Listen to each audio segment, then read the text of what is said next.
Good morning. Good morning. My name's Gary Gray. I'm going to be your liturgist this morning. With me this morning is Gammon Earhart. Gammon is a longtime member of this congregation and a recent participant in Reverend Krista's class titled, So You Think You Can Preach. So that's why she's with us today. She's learned how to do it. Also with me are Rich Horman and Melinda Moore, who will be helping with the music today, and Suzanne LaLauren from our pastoral care team, who will be available after the service if anybody has a personal issue that they'd like to talk about. Eliot Chapel is a liberal religious community. We welcome all. Whatever your race, ethnicity, religious background, gender expression, ability, sexual orientation, you are welcome here. You are free to believe in God all the time, some of the time, or if it's right for you, not at all. Some of our core values are equity, justice, generosity, and centering it all, love.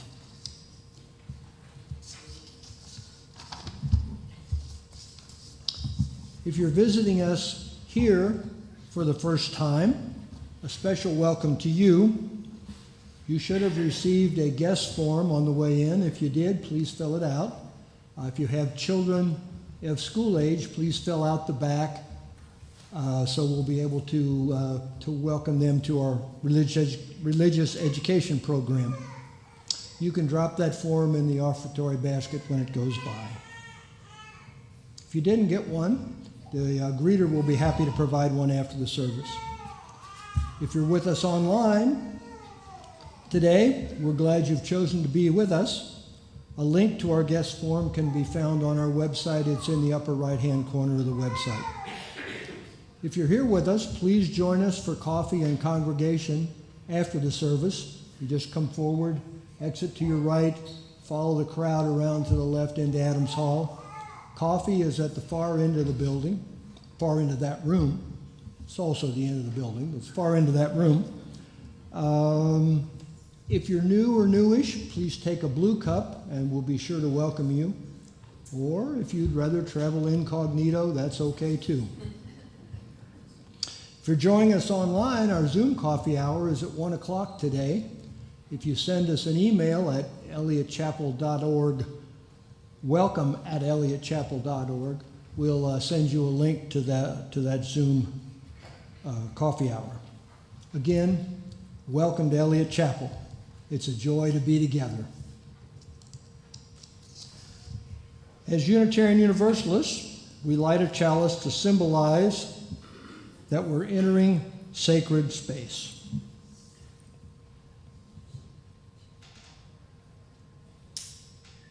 We light this chalice to find our inner peace, love for each other, and faith in ourselves.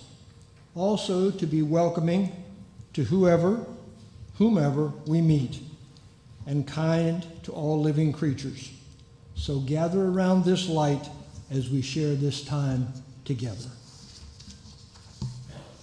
Now, please rise in body or in spirit for our opening hymn, number 1000 in the Teal hymnal. Morning has come.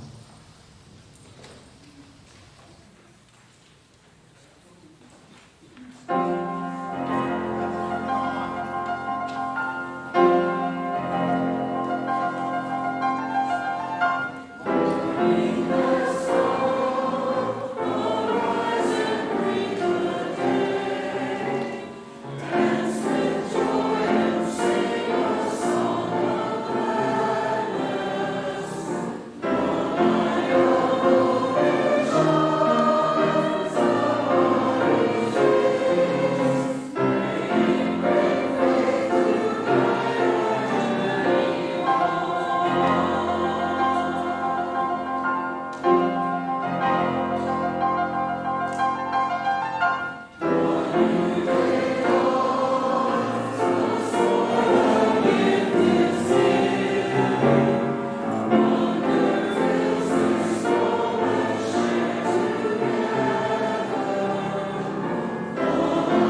In our Unitarian Universalist tradition, covenants are sacred promises that we make to one another on how we want to be together. Please join me as we read our congregational covenant together. It's printed in your order of service. As a free congregation, we promise to one another our mutual trust and support. To create a loving community, we promise to be kinder to each other than we have to be. To listen fully to each other with an open mind and heart. To speak responsibly and respectfully. To find ways to improve our church for all members and friends.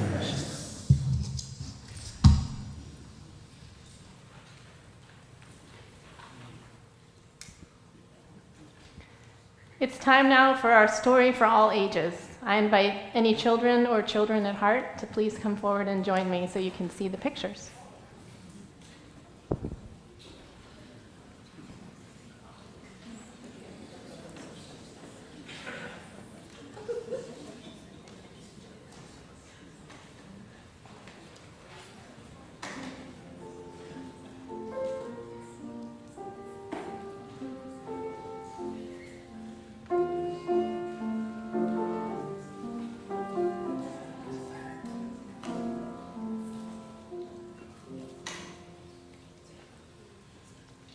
Our story today is called Turtle Time, written by Sandal Stoddard.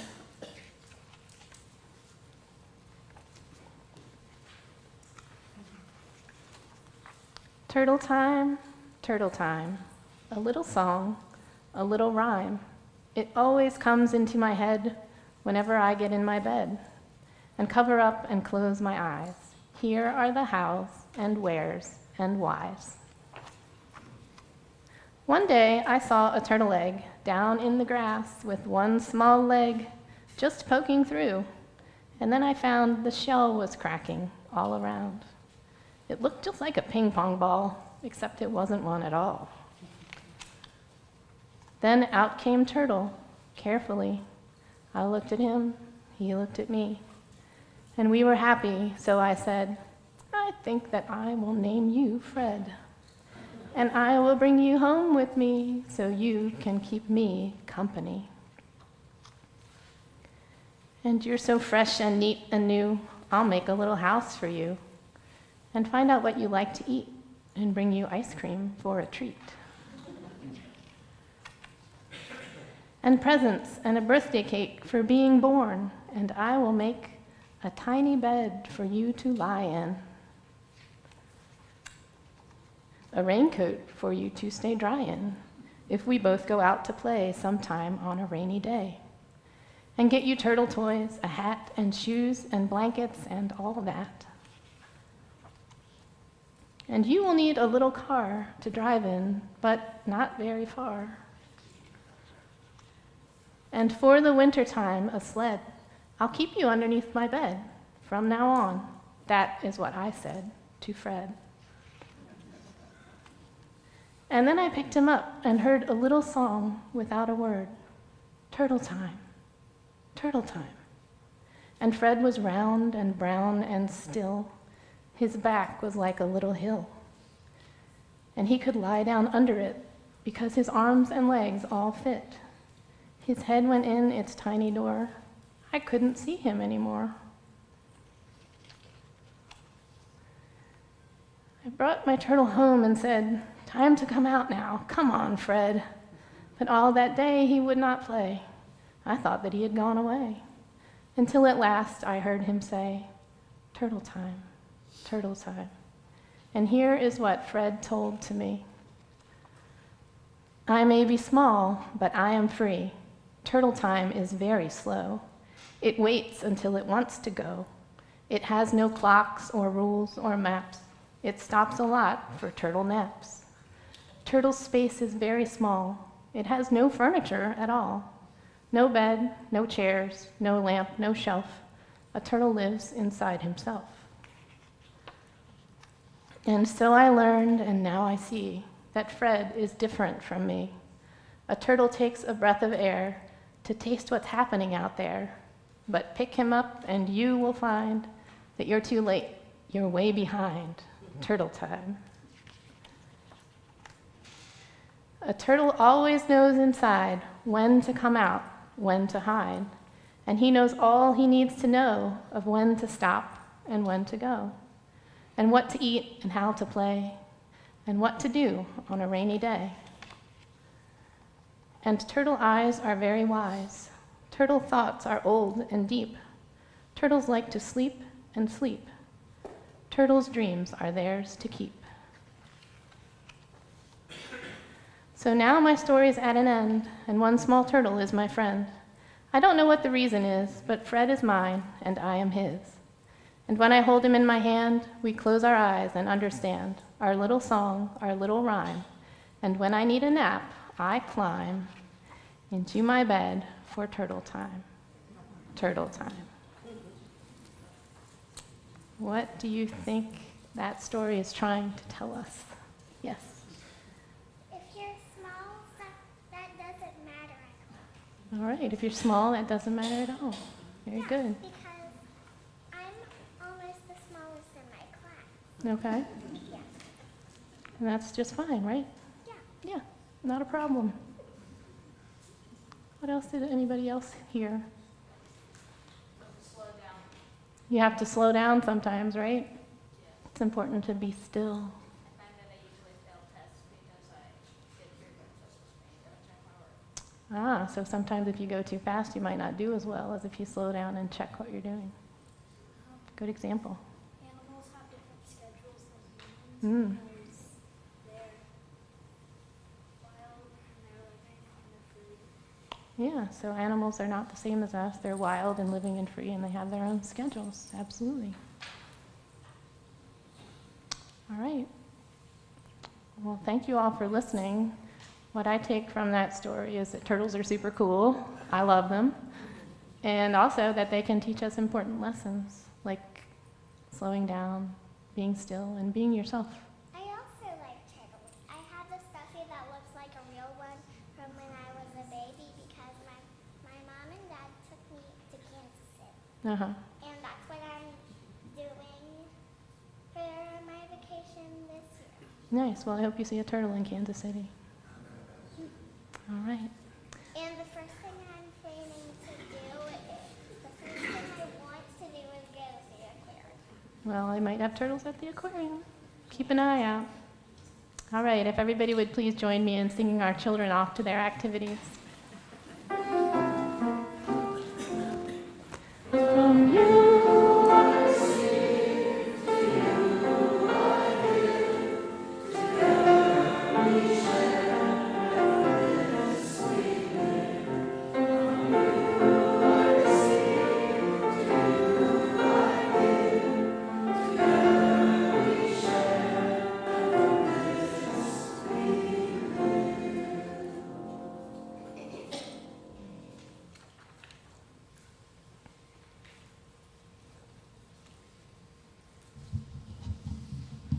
We enter now into a time of prayer and meditation. Please put yourself in a comfortable place, both physically and mentally. The words today are by Daniel Chesney Cantor. Let us pray together. God of many names and mystery beyond all our naming, persist in guiding us to a quiet measure of this moment, that we might link heart to heart in the stillness and calm, leaving behind all scurrying and fury, rush and content for the shores of this quiet moment.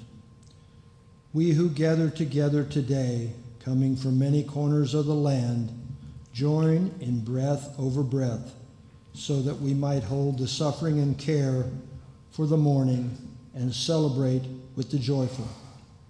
Today we pray over those in our midst who struggle and appreciate those who have enough spirit to give today. We pray in the names of all those known and unknown, present and absent, remembered and forgotten. We pray in the names of all helpers of humankind. Now let us enter into a time of silence for the prayers and meditations of our hearts.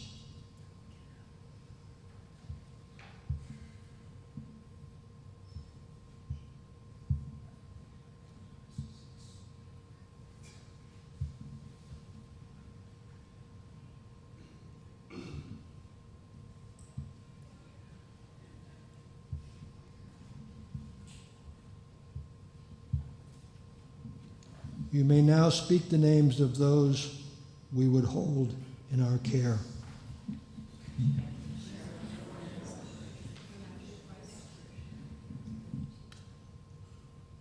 Amen, and blessed be.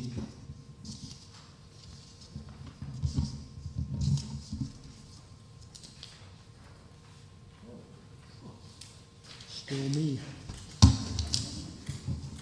Every week we give away half of our offering to an organization in the community that supports our values. This month we share our offering with Prison Performing Arts. John Wolbers, Executive Director of PPA, is with us today to tell us a little more about the organization. He will have a table in Adams Hall after the service to answer your questions. John?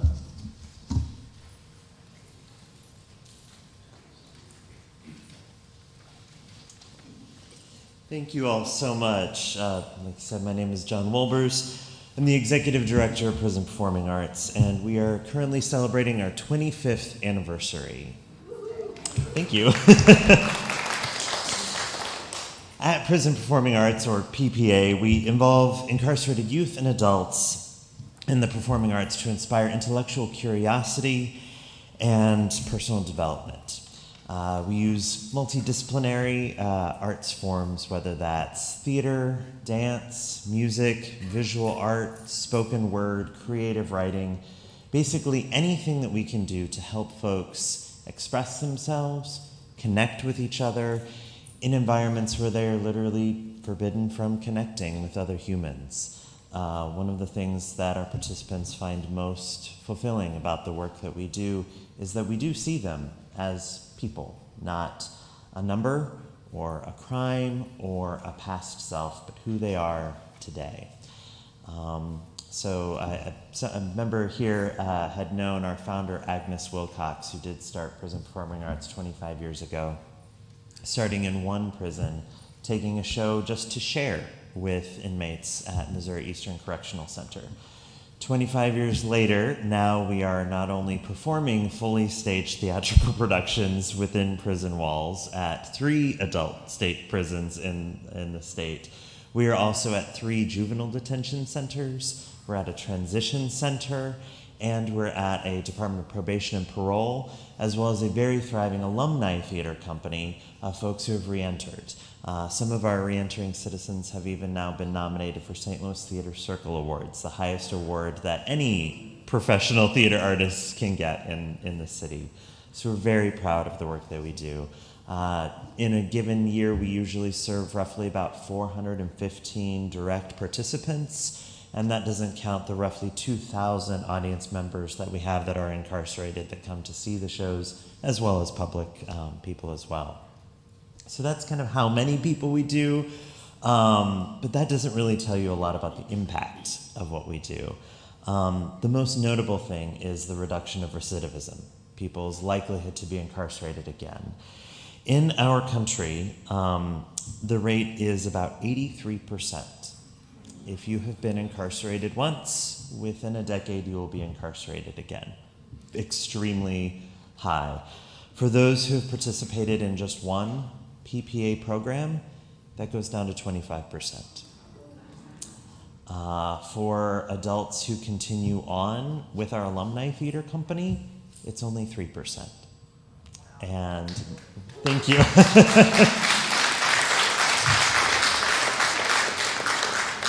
Similarly, 97% of the youth with whom we work go home.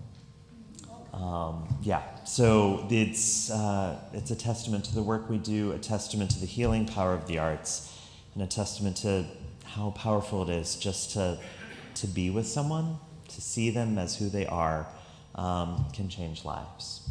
Yes? It's okay to ask a Yeah, I'll actually be in the hall afterwards for a lot more questions, but if you'd like, you can ask one now. Yeah, about the recidivism rate, Mhm. that's something I've been thinking about, especially how it's actually based on the justice system that we have in place. We have retributive justice rather than restorative justice. Yep. So you focus more on restorative justice as in rehabilitating people, correct? Correct, yes. Okay. So, yeah, recidivism rates are not the best way to measure that kind of thing. They are put out by the Department of Justice.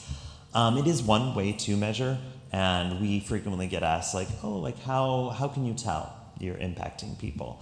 That's one of the easiest ways to show with numbers. Usually I like following that up, though, with a quote from one of our participants on the sort of qualitative form of measurement, where they said if everyone in prison would get an opportunity like this, prisons would be empty. So that's usually what we like to do, is kind of balance both of those things. And we're actually working with a grad student right now to find some other ways of measuring the impact of our work apart from recidivism. But because those numbers are readily available, it is an easier way to share that. Yeah, Thank you. absolutely. Well, thank you so much.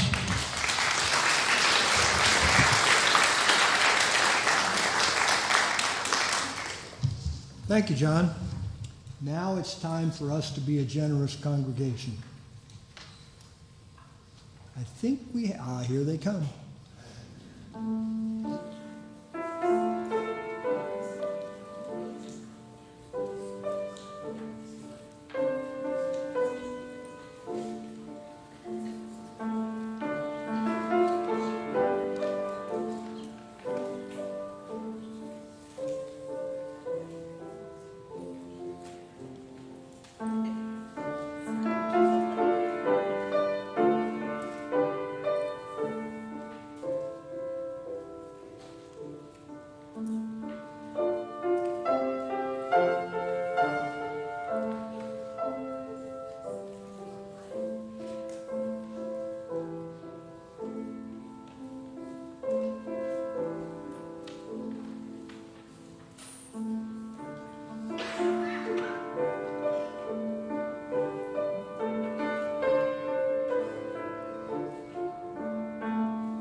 Please join me in dedicating this offering with the words that are in the order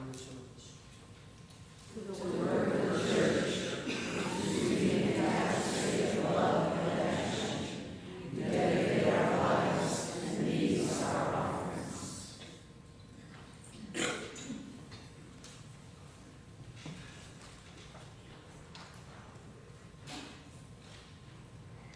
Today's reading is from an article by journalist Leslie Jameson, published in the New York Times a few months ago.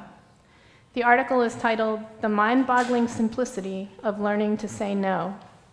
Leslie writes, "When I was 25, I took a job at a bakery. My boss and I agreed on a weekly schedule. I wanted desperately to be a writer and was trying to carve out time to work on my novel. But it seemed like she was always asking me to take on another shift, stay late, or come in early. I found it difficult to refuse. One afternoon, I was venting about it to my stepfather, expecting his sympathy, and he just shook his head and offered one of the best pieces of wisdom I've ever received. He said, 'She has the right to ask the question.' and you have the right to say no. This was mind-boggling in its simplicity and its radical reframing. It was not only my right, but also my responsibility to draw my own boundaries. Leslie then shares how, unfortunately, these words of wisdom did not sink in. So years later, when her writing career took off, she said yes to too many things and soon became overwhelmed. Trying to do too much impacted her health, resulting in a hospitalization. Let's pick up on her story there. She says, "After coming home from the hospital, in the quiet of my apartment, I decided to make something I called the Notebook of No's. On every page, I wrote down an opportunity I had decided to decline. Then I drew a line across the page. Underneath, I wrote what saying no had made room for. More time at home, more time to write, more time to call my mother. The Notebook of No's helped me see absence as a form of presence.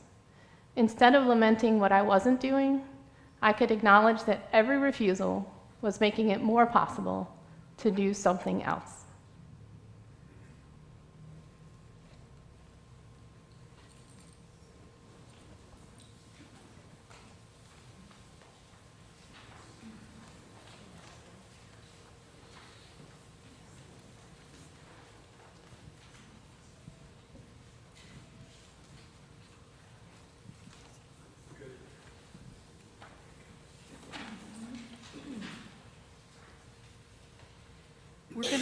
We're gonna build this beautiful hymn together, and I've got helpers up here. We're gonna start all together with the breathe in, breathe out, and Pam will lead that group. I'm gonna lead the middle group, or whoever wants to sing the melody part, and then Lynn will lead the descant part, the high part. So we're gonna build this together. It's so beautiful.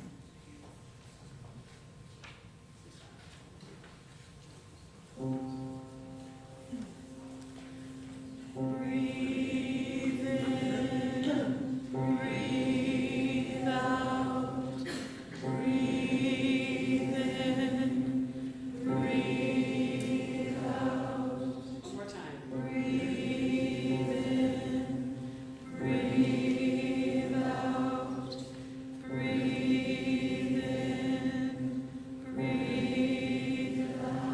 breathe in, I breathe in peace. When I breathe out, I breathe out love. When I breathe in, I breathe in peace. When I breathe out, I breathe out love. When I breathe in,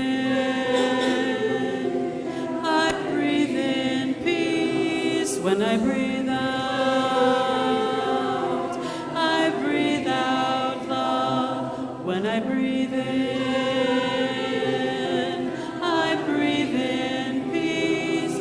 I breathe out, I breathe out love. When I breathe in, I breathe in peace.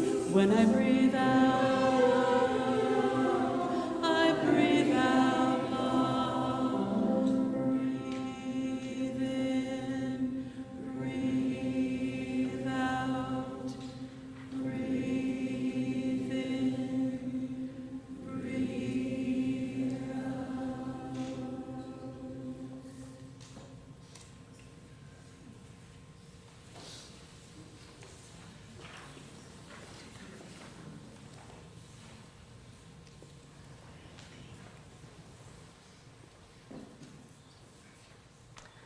Let me begin my message by saying I am not a preacher. I'm a physical therapist. But as a physical therapist, I am always preaching about the importance of movement. That is, until today. Today, as you've probably guessed, I want to talk about the importance of being still. Now, this advice is not something I came up with on my own. It's been said before. In fact, it's in the Bible. Psalm 46:10 says, "Be still and know that I am God." This simple verse encourages us to pause, reflect, and be silent, safe in the assurance that we are in good hands. So what I'm saying today is nothing new, but I hope to bring some newness to it by reflecting on what it means for us in today's society. We live in a world of busyness, a time of constant connectedness. We can be reached anytime, anywhere. There are no longer clear boundaries between work, school, and the rest of life. We are always on the go. Forget turtle time. We are on the cheetah clock, my friends. Yet, despite our constant availability, our perpetual motion, we may feel as if we are not truly connecting. We may feel like we're getting nowhere fast. In short, we may feel stressed. And when stress doesn't let up, it's bad for our health. Chronic stress is associated with numerous conditions, including heart disease, cancer, arthritis, anxiety, and depression. Chronic stress can negatively impact our appetite, our sleep, and our social relationships. Chronic stress, or lack of turtle time, could be considered a public health crisis. Perhaps now, more than ever, we need to slow down, make room for what matters in our lives, and appreciate the world around us. Or, in other words, be still, say no, and find some awe. How can we do that? There are many ways, but today I will focus on just 3. 1, putting away our phones. 2, turning down things that are not essential. And 3, spending time in nature. Let's dive into each of these just a bit more. First, putting away our phones. This is a powerful strategy that is literally right at our fingertips, and therein lies the problem.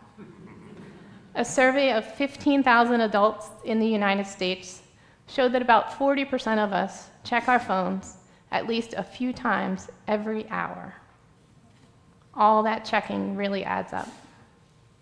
In fact, we spend an average of 4.5 hours per day on our phones. That's enough time to cause painful overuse injuries, hand weakness, and eye strain. But there's a lot more to it than that. The frequent checking of our phones and the information we find there when we do check can trigger a stress response, which we've already noted can be detrimental to our health. Our phones are literally stressing us out, and we have the power to change that.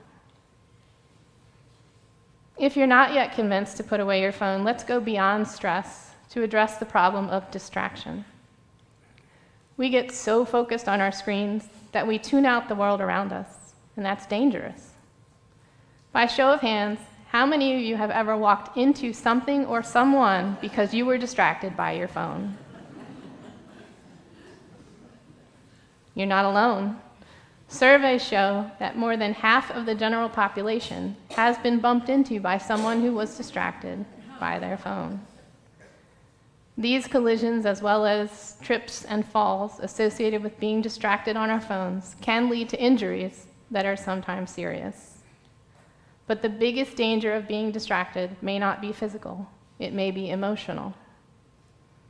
By being on our phones, we damage our relationships with others. Focusing on our phones prevents us from truly listening and engaging, sending people the message that the phone is more interesting and more important than they are. This behavior of ignoring someone in order to pay attention to one's own phone has become so common, it now has its own verb. Phub, P-H-U-B. Phub is a combination of the words phone and snub. Among couples, nearly half of people surveyed report having been the phubber or the phubby, with 1/4 of couples citing phubbing as a real problem in their relationship. Let me give you an example from my own life of what phubbing looks and feels like. I have my husband's permission to share this. A couple months ago, my husband was returning from a week of travel. When I picked him up from the airport, we decided to stop for dinner on the way home. As we drove to our favorite restaurant, we didn't talk because he was trying unsuccessfully to call the rental car company, reporting an item he'd left behind in his rental car. When we got to the restaurant, he started searching the rental car company's website for alternative ways to report a lost item, since he couldn't get through to them by phone. He then proceeded to file an online report as we sat at the table. He didn't stop working on it when our food arrived. So by the time he took his first bite, I was more than half finished my meal. I was also more than half annoyed by that point. And I told him so. Our interactions, or rather lack thereof, put me in a bad mood for the rest of the night. Now, I've given you a relatively innocuous example involving me and my husband, but it's not just couples who phub each other. Phubbing also happens between parents and children. 7 out of 10 parents say they are sometimes distracted by their phones in the presence of their kids. And 3 out of 10 kids say they wish their parents were less distracted by their phones. Distracted parents spend less time engaging in meaningful interactions with their kids. And that can negatively impact their children's development of language and communication skills. Kids who experience parental phubbing also have lower self-esteem, higher social anxiety, lower self-control, and are more likely to view their parents as unsupportive. In other words, children can feel rejected and neglected in the face of phubbing. We need to do better. No matter how you shake it up, phubbing is not good for anybody. The phubber loses opportunities for meaningful human interaction while perpetuating their own cycle of phone-induced stress. The phubbee gets the message that they're not important, leaving them feeling disrespected and undervalued. So this week, I challenge you to send a different message. Put your phone away during dinner or when talking to a family member or friend. Put your phone away and simply be still. You'd be amazed at the difference it can make. Since the phubbing incident I told you about earlier, my husband and I agreed to keep our phones away during dinner at our favorite restaurant, so we can truly be present with and for each other. It's a small but concrete way of making time for us. Speaking of making time for ourselves, let's move on now to strategy number 2, turning things down to make room in your life for what matters to you. The ability to say no is a superpower because time and attention are our most valuable resources. And as we heard earlier in the reading, saying no to one thing frees up our time and attention for other things. Take it from Steve Jobs, founder of Apple, who once said, "People think focus means saying yes to the things you've got to focus on, but that's not what it means at all. It means saying no to the 100 other things. You have to pick carefully. I'm actually as proud of the things I haven't done as the things I have done." Research shows that successful people do just what Steve Jobs advised. They say no on a regular basis. They say no to opportunities that don't excite them, that don't speak to their values, or don't further their mission. They say no to spending time with people who drag them down. They say no to overworking. They say no to doing things simply to please others. So how do you know when to say no? Well, one method is to write down a list of your top 20 goals. Next, circle the top 5 goals that truly speak to you. Now, cross out all the other goals, leaving just the top 5 on your list. Those 5 remaining goals can serve as your guide, leading you to say yes to things that help you achieve those top priorities and no to everything else. Once you're clear on what you will say no to, deliver the no in a way that is direct and unapologetic, and just be honest about why you're saying no. I'd like to share a personal example with you of a time when I said no and ended up being very glad that I did. I was invited to participate in a work retreat that involved 2 days of RLMs, which stands for really long meetings. initially, I felt it was something I should do to support my team as well as the retreat organizer. But upon reflection, I realized I was not essential to the conversation, and I could show my support for them in other ways. So I said no. And in doing so, I opened up my schedule, making it possible for our family to go on a trip that we'd been wanting to take for quite a while now. In fact, we just returned from that trip a couple of weeks ago. We had an amazing visit to Costa Rica where we got to spend precious time in nature, which is the third strategy that I'll discuss today. Some of my favorite memories in nature involve wading through creeks with my dad. During these treks, we would find all sorts of interesting things: rocks covered in moss, crayfish jetting through the water, turtles sunning themselves on logs. There were flowers and fossils, driftwood and dragonflies, any number of things that could inspire wonder and make me feel a deep sense of connection to my dad and to nature itself. I'm so grateful for the opportunities I had to experience awe as a child. And to this day, spending time in nature, seeking out wonders big and small, is something that I treasure. And it turns out spending time in nature is actually incredibly valuable from the standpoint of stress reduction. Outdoor activity lowers stress hormones, decreases heart rate and blood pressure, reduces muscle tension and anxiety, and improves mood. Spending time outdoors can also improve sleep, immune system function, mental focus, and more. Believe it or not, time in nature can even make us more empathetic and more cooperative. Sounds pretty good, right? So what's the catch? Do we have to spend hours upon hours outdoors in order to get these benefits? Nope. Even short amounts of time outdoors are beneficial. In fact, the biggest reductions in stress hormones are seen after just 20 to 30 minutes in nature, and as little as 5 minutes outside can boost self-esteem. So take a moment to picture yourself in the week ahead. Imagine that you've put away your phone, you've declined an invitation in order to make space for what matters to you, and now you have a chance to spend some time in nature. What will you do? Will you pack up some gear and head out for a bike, hike, or paddle?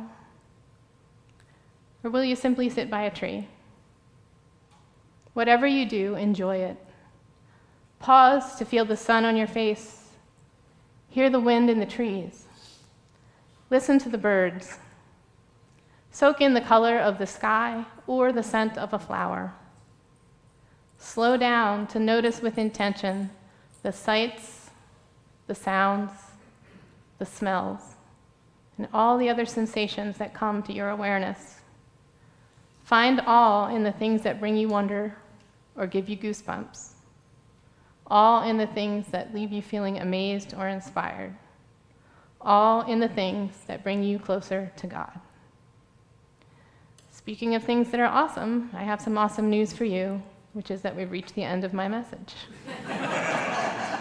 Thank you so much for listening to what I had to offer this morning. I hope that something you heard will stick with you, and I again challenge you in the week ahead to do 3 things. 1, put away your phone and be truly present for at least one meal or conversation. 2, turn something down to create space for yourself. And 3, use some of that space to pause and appreciate nature. Or to put it another way, be still, say no, and find some awe, which sounds an awful lot like be still and know that I am God. I think it's a message worth repeating. We're going to wrap things up now with our closing hymn. As it turns out, even though my message today was about stillness, the physical therapist in me just couldn't let the morning pass without incorporating some movement.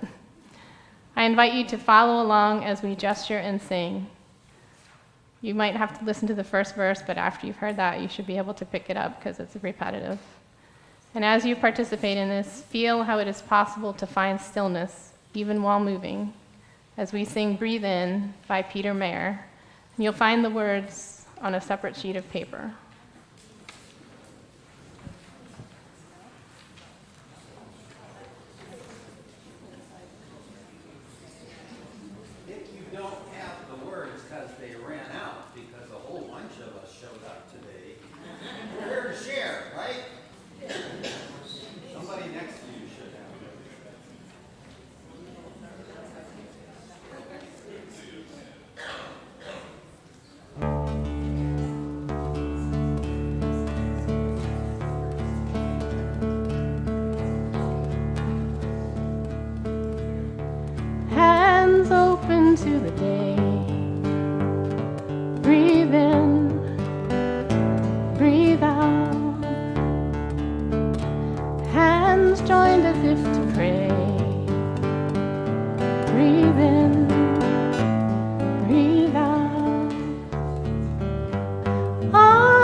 branches catching rain.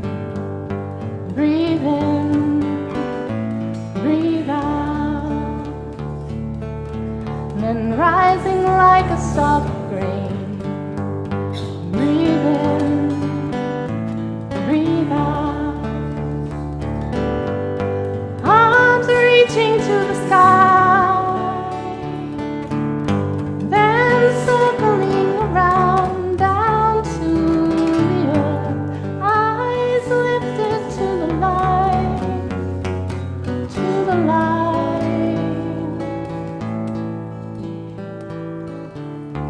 Hands open to the day. Breathe in, breathe out. Hands joined as if to pray. Breathe in, breathe out. Breathe in, breathe out. Breathe in, breathe out.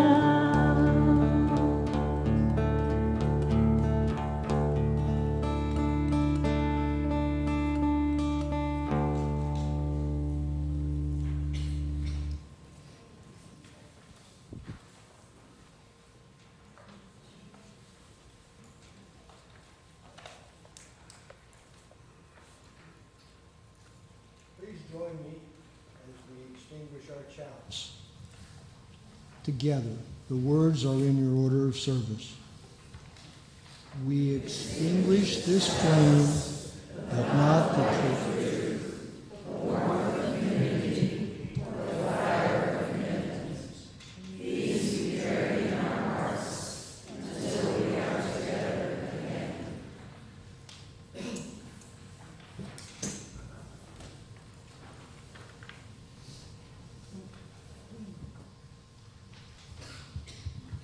Thank you so much for being with us today. Love to you all.